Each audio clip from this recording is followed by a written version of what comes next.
Okay, so we have some, I guess, modern day labor scenes. Now we have the F&M and the PLP all coming out to celebrate the day.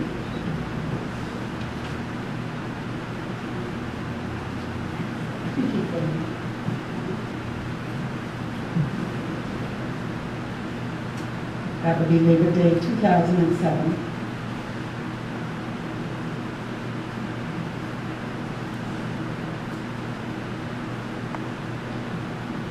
That's November Day.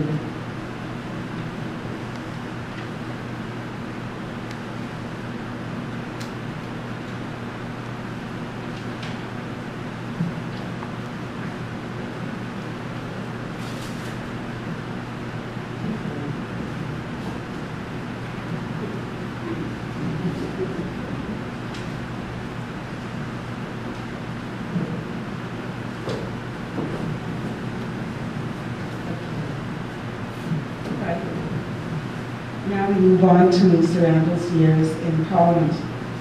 So in addition to being a trade unionist, Sir Randol also had a brilliant and controversial career as a politician and member of the House of Assembly.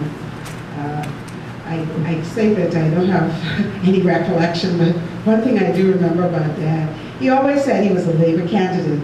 And I remember him joining the Progressive Labour Party many times, and he'd no sooner join than he would just jump out again. So that's one thing I do remember.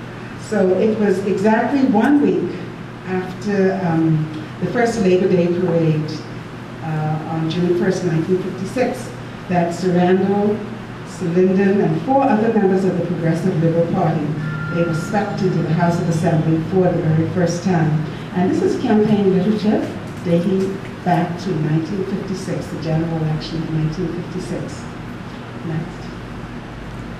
And these 6 men, they were hailed as the Magnificent Six, and the people looked to them to bring about social, political, and economic reform in the country. So we have Sir Randol, Mr. Cyril Stevenson, Mr. Clarence Bain, Sir Lyndon Samaila, and Mr. Sammy Isaacs. And here we have Sir Randol and Lady Fawkes at the opening of Parliament in 1956. Now it looks like even in 1956, he was giving them some trouble. And this is just a cartoon from the Tribune, 1956. The Guy Fawkes of 1956, and you see Parliament in session, and the Guy Fawkes is down there lighting. Yes. And this is one of the many times when Dad joined the PLP. I guess he was having fun. And he remained a member of Parliament for 16 years. And here we have the opening of Parliament in 1962. And in this next photograph that follows, we have the parliamentarians going over to the Senate building for the speech from the throne. All right, here we have the Constitutional Conference that took place in London in 1968. All right, now we're going to move on to the general strike. And the most publicized strike that Sir Randol led was the general strike of 1958.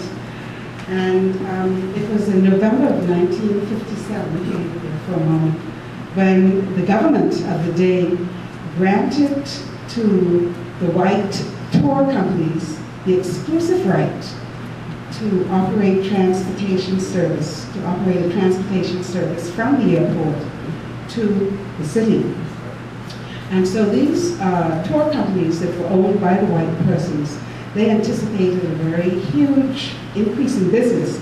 And so they purchased a fleet of cars and buses, and they then proceeded to inform members of the Bahamas Taxi Cab Union that their services would no longer be required.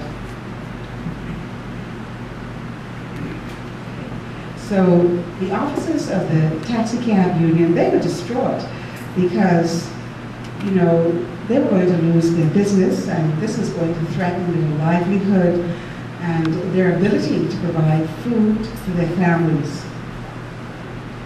Next. So it was on November 1st, 1957, that the taxi cab union, under the leadership of Sir Clifford Darling and others, they decided that they would block all traffic to and from Nassau International Airport. And so they just took their taxis and they just blocked the roads. So nobody could go in and nobody could come out. And there was absolutely nothing that the commissioner and his policemen could do about the situation. So this went on for a few weeks, and after several weeks of negotiations, and there was just no hope of a settlement in sight, the taxi cab union called on Sir Randol and the Bahamas Federation of Labor and asked for their assistance. Now the strike came at the height of the tourist season. Sir Randol responded with the urgency that the situation required, and at a meeting he presented a motion, and this motion stated, and I'm going to read here, that the Bahamas Federation of Labor should call a general strike to aid the taxi union and to dramatize the fight of all Bahamians for greater dignity and self-respect on the job site through decent wages and better working conditions. And this motion was unanimously carried. And as I said before, this strike came at the very height of the tourist season. So the plight of the taxi cab union in 1958 can best be explained by Sir Randol, who started as early as 1955 to educate the workers about the need for a united and collective force to bring about change in the country.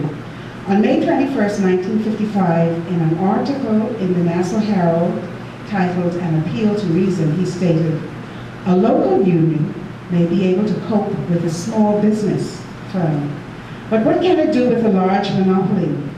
The answer lies in tying together all unions into one big Bahamas Federation of Labor. In this way, local unions like the boatman, the taxi cab driver, the electrician will have the added strength that comes from unity." So there we have the laborers picketing on Bay Street, and we have a young man here. And there was no violence by the striking workers. More pictures from the general strike. And during that season, the tourists, they fled the island, and all the major hotels, they virtually closed down. And meanwhile, you have the construction workers, the bakers, the garbage collectors, the airport porters, employees of the electricity corporation, some staff from public works department, private employees. All of these persons had already stopped work. Now, the workers were very angry, and many of them wished to burn down Bay Street. And so this is a leaflet that he put out just urging them to remain calm, to stay calm.